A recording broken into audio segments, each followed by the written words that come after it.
त्यामध्ये घड्याळ, मोबाईल सगळ्या गोष्टी सापडल्या आणि त्यामुळं ब्लॅक बॉक्स जातो याच्यावर कोणीच. पवारांनी सांगितलं 13 वेळा जयंत पाटील यांच्या घरी आमची बैठक झालेली होती. दादा स्वतः होते.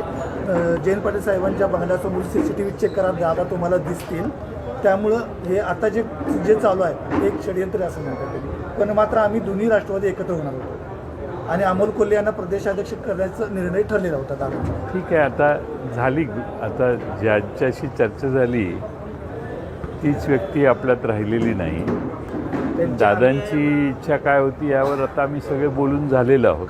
आता परत त्याच विषयावर आम्ही बोलण्याची आवश्यकता आहे असं मला वाटत नाही. कारण दोन्ही राष्ट्रवादी एकत्र येऊन अमोल कोल्हे यांना अध्यक्ष, युवा म्हणून अध्यक्ष करायचं हे सगळ्यावर आता बोलणं झालेलं आहे ना. आता तोच विषय किती वेळा बोलायचं.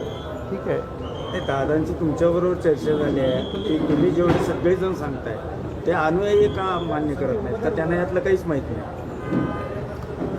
वेगळे प्रत्येकाची वेगळी कारणं असतात.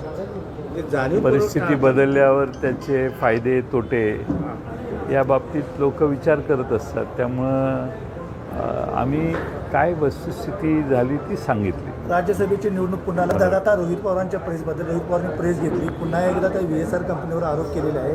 ब्लॅक बॉक्सवर पण हे केलेलं आहे की मोबाईलसुद्धा राहू शकतो, तर ब्लॅक बॉक्स कसं काय जाऊ शकतो? ब्लॅक बॉक्स जाणं अशक्य आहे आणि त्यामध्ये घड्याळ, मोबाईल सगळ्या गोष्टी सापडल्या आणि त्यामुळं ब्लॅक बॉक्स जातो याच्यावर कोणीच विश्वास ठेवणार नाही.